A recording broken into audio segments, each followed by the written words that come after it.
All right, well, I'll tell you the story.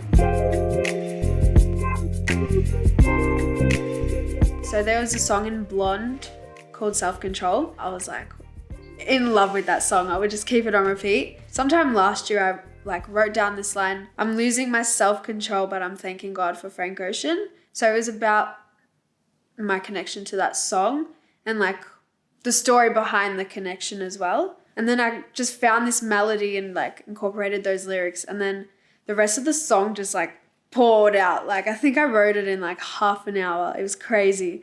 So the video was a lot of symbolism. So the wig was custom made by Fendiza hair extensions and half blonde, half orange to symbolize his 2 studio albums.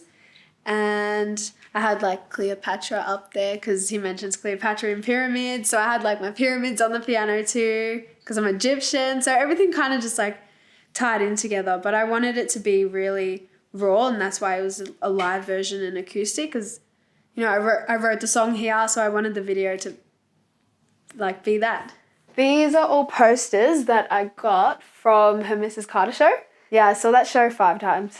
I went to 4 Melbourne shows and then I went to one in Sydney. My family surprised me with tickets and I got upgraded to VIP twice, held a hand. My sister got a towel and she kissed my sister's forehead too.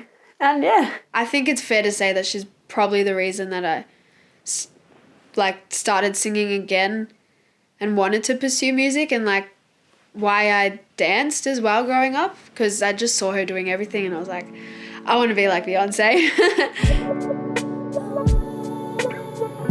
Then I started making music after school, after year 12. I never tried to write. I wish I did. I thought I couldn't. That's one problem I've always had, kind of doubting myself before even trying stuff. So I had a lot of people pushing me. I always try to incorporate instruments and everything that will help the live aspect of me being an artist.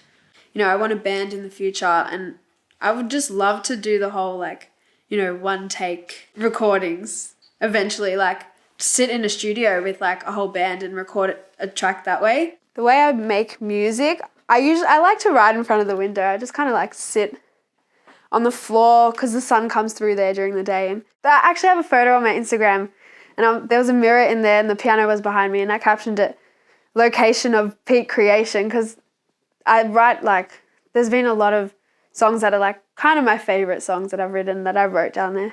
There's no hidden message. It's you kind of get what the song means straight away. I think that's the most important thing, that it's honest and that it's something that people can relate to.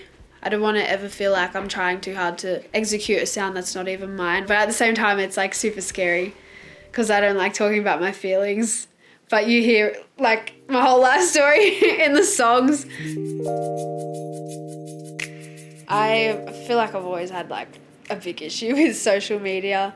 I have, a lot of respect for artists who can separate their personal lives from the platform. That's kind of where I want to go. I don't want to be like Kim, posting everything.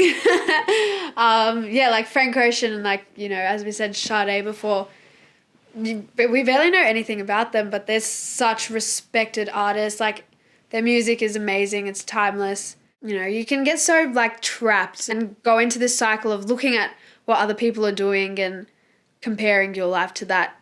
And with my music, all my friends are making music and stuff, but I would always be there watching them perform and seeing them release their stuff. It got really hard because it was I want to do that too, but at the same time I didn't want to rush myself into anything. Yeah, so I just got into this really bad headspace, doubting myself and being so insecure about my music path and my timeline, I guess. And yeah, so I've had to deactivate a lot of times just because of that.